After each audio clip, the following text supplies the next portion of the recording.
और अब आपको दिखाते हैं यूक्रेन टॉप 20। रूस और यूक्रेन जंग 64वें दिन भी जारी। रूस का लगातार हमला जारी। यूक्रेन के कई शहर को पूरी तरह से बर्बाद कर उस पर जमाया कब्जा। रूस और यूक्रेन के बीच जंग रोकने के लिए संयुक्त राष्ट्र के प्रमुख एंटोनियो गुटेरेस ने तेज किए प्रयास। यूक्रेन के राष्ट्रपति ज़ेलेंस्की से करेंगे मुलाकात। रूसी राष्ट्रपति व्लादिमीर पुतिन ने यूक्रेन की मदद करने वालों को एक बार फिर दी धमकी। कहा, अगर यूक्रेन युद्ध के दौरान किसी ने दखल दिया तो नतीजे तुरंत भुगतने पड़ेंगे। दबाव के बाद झुका जर्मनी। यूक्रेन को भारी हथियार देने को हुआ तैयार। यूक्रेन को 50 एंटी एयरक्राफ्ट टैंक देगा। हथियार चलाने के लिए सैनिकों को ट्रेनिंग भी देगा। संयुक्त राष्ट्र महासचिव एंटोनियो गुटेरेस की व्लादिमीर पुतिन से मुलाकात। पुतिन ने कहा, रूस ने हमेशा की यूएन की मदद।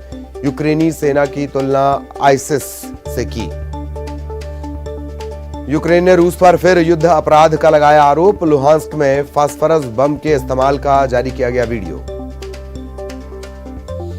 जंग से यूक्रेन को $600 अरब से ज्यादा का नुकसान। राष्ट्रपति ज़ेलेंस्की का बयान। सैकड़ों उद्योग हुए तबाह। करीब 2500 किलोमीटर सड़कें और 300 पुल बर्बाद। रूस ने पोलैंड और बुल्गारिया को प्राकृतिक गैस की आपूर्ति बंद की। रूबल में भुगतान करने से इनकार करने के बाद फैसला। पोलैंड और बुल्गारिया ने प्राकृतिक गैस के जरिए ब्लैकमेल करने का आरोप लगाया। कनाडा के सांसदों ने यूक्रेन में रूस के हमले को नरसंहार के रूप में लेबल करने के लिए की वोटिंग। अमेरिका ने यूक्रेन के साथ खुफिया जानकारी साझा करने पर प्रतिबंधों में दी राहत।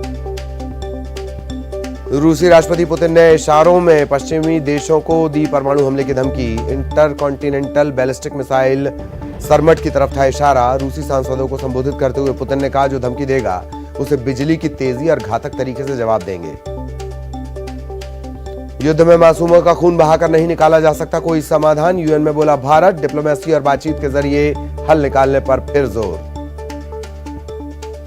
जर्मनी के रैमस्टीन एयरबेस पर अमेरिका समेत 40 देशों के प्रतिनिधियों की बैठक। यूक्रेन को भारी हथियारों से लैस करने का फैसला। यूक्रेन के एयरफोर्स ने रूस के 8 एरियल टारगेट तबाह करने का किया दावा। 1 एयरक्राफ्ट, 1 मिसाइल और 6 अनमैन्ड एरियल व्हीकल गिराने की कही बात। जंग की वजह से ग्लोबल गोल्ड डिमांड में 34% का इजाफा। यूक्रेन पर रूस के हमले के बाद निवेशक गोल्ड में कर रहे निवेश। रूस ने खेरसॉन पर कब्जे का किया दावा। यूक्रेन के समर्थन में निकाली गई रैली पर छोड़े टीयर गैस।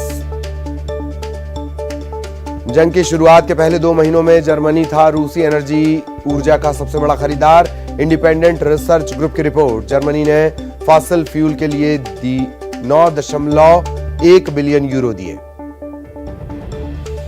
जंग में यूक्रेन को और मदद का भरोसा। अमेरिका और सहयोगी देशों ने रूस के खिलाफ और घातक हथियार देने का लिया फैसला। पश्चिमी देशों के प्रतिबंध से रूस के ऑयल प्रोडक्शन को बड़ा झटका। रूसी बैंकों और जहाजों पर प्रतिबंधों से ऑयल प्रोडक्शन में 17% तक गिरावट का अनुमान। यूक्रेनी नागरिक रूस से जुड़ी ऐतिहासिक चीजों पर निकाल रहे गुस्सा। रूस और यूक्रेन की दोस्ती के प्रतीक सोवियत स्मारक को तोड़ दिया गया।